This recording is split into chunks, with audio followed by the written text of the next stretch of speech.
Hello, friends and family. This is Megan Wei, aka Lindsay Mona. Welcome back to my channel.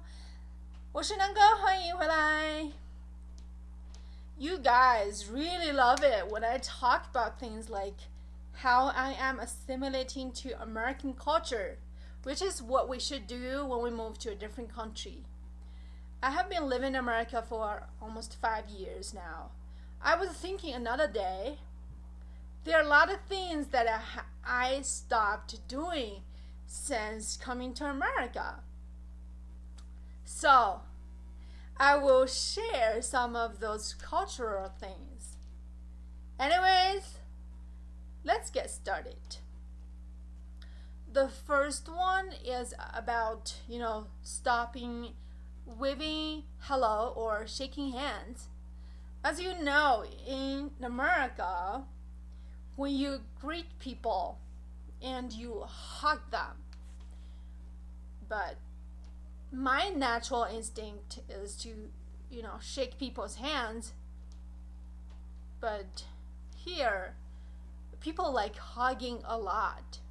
I remember, especially when I was in Michigan, and people like hugging when they hang out with their friends or meet their important one's family or have dinner with their parents or something like that, and they hug a lot. So I stopped shaking people's hands since there's no one shake my hands, and I started to hug people. There's a lot of love that way. And another one you guys probably already know, except for new ones, is that about talking to strangers. In America, and people talk to strangers so easily. Like, oh, what a nice day today, or I like your shirt, I like your hair color, I like your outfit, so cute, or things like that. And people like complimenting strangers a lot. But in China, if you see somebody has a really nice shirt or something like that, you just do not go to somebody you don't know and be like, I think your shirt is really nice, bro. It can be a little weird sometimes. And it's not something people generally do in Chinese culture. I remember the first time I came here, I was so surprised that so many people talking to me about, random things. I was so surprised. I was like, oh, how friendly they are. I like them.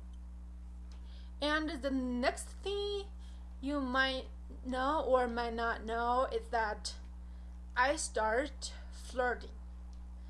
Like, look at someone and be like, ooh, look how sexy you are, big boy. And the kitty pair week, I think is so fucking cute. I used to not really into flirting like that. It was crazy. Sometimes it can come a long way too strong. If a nice guy, weak to me, I was like, why this guy weak like that? He must be psycho or retarded. But now, I would be like, hey, what's up, bro? Then another thing I want to talk about is to follow the rules so strictly. What I mean by that is, in China, if you are somewhere and you're not sure if something is allowed and not, you just do it. Yeah, of course, it's something that's, reasonable.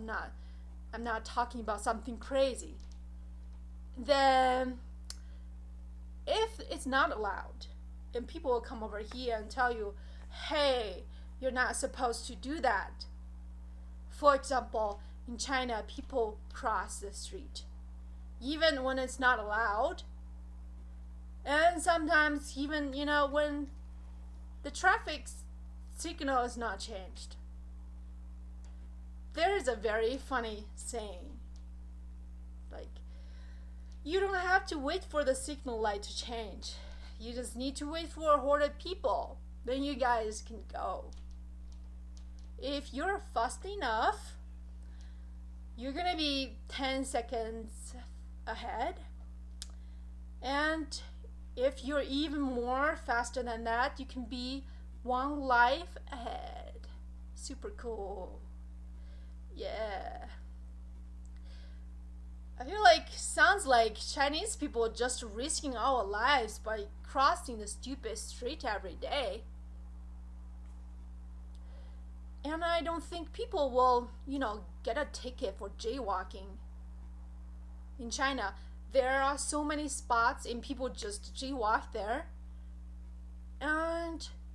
But in America, the crossing guard won't let you cross the street when the traffic light is not changed. But in China, the crossing guard will sometimes have to help people cross the street when the light is not changed and there's no cars coming, especially in the morning, right, during rush hours. And they will do that. It will help you cross the street. So in China, certain rules are just suggestions and not really mean that people have to follow necessarily.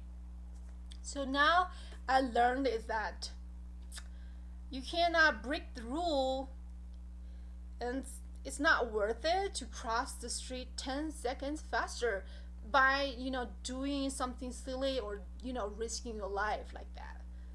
Or maybe because I'm just just getting old, so I care about my life way more than before. Oh, I don't know, I don't want to die. Well, the next thing I want to talk about is sugarcoating things. In America, people sugarcoat things. How can I explain it? It's like, someone asks you, oh, does this dress make me look fat? Everyone will be like, no, you look good. Or sometimes people will hesitate to tell you that you have some food hang out of your nose or something like that because they feel you might get mad. Well, that really doesn't make sense, right? Because you wanted to know if you actually look fat or a hot mess in the dress. But anyways, I started to sugarcoat things. Like, when we meet people, we'll be like, oh, how are you? Then I will be like, oh, I'm good, I'm fine, thank you. That type of thing.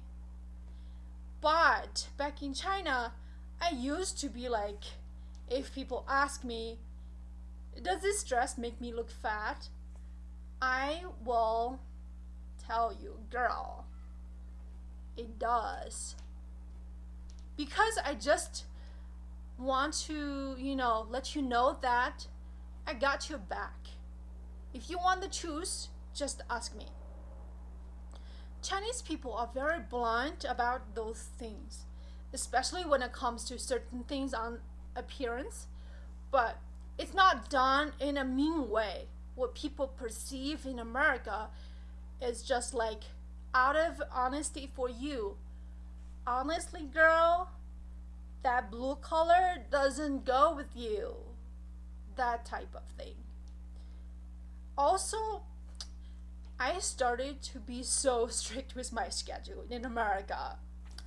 If I had a schedule for that day and if something went out of the line, I can go crazy. Because I would be like, this is not my schedule, and I had it planned, and it's like the ants, how they walk. If you block the path, and they will be like, oh my god, when I can go, this is not what I'm supposed to go, when I can go. and they will be so panic, and I was like that. But back in China, I was so flexible about my schedules.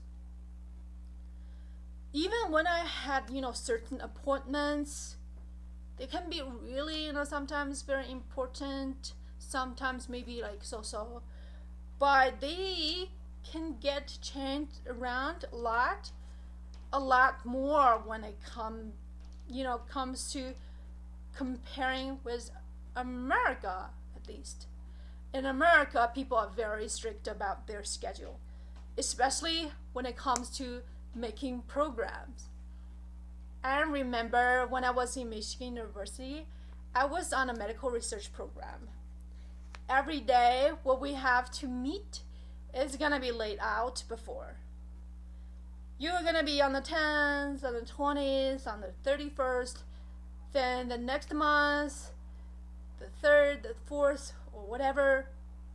Every day will be laid out before. Maybe there is one, that is TBA, but they still will tell you at least maybe 2 weeks advance, so that way, you always know your schedule. Well, but in China, if you joined a program, you have no idea how many days you're gonna be meeting. It just comes as it comes. So I was really, flexible back then. But here in America, I learned to be so strict with my schedule. So, yeah, you guys, that is the 3 things I stopped doing in America and I started to do in America. And thanks for watching, and we'll see you next time.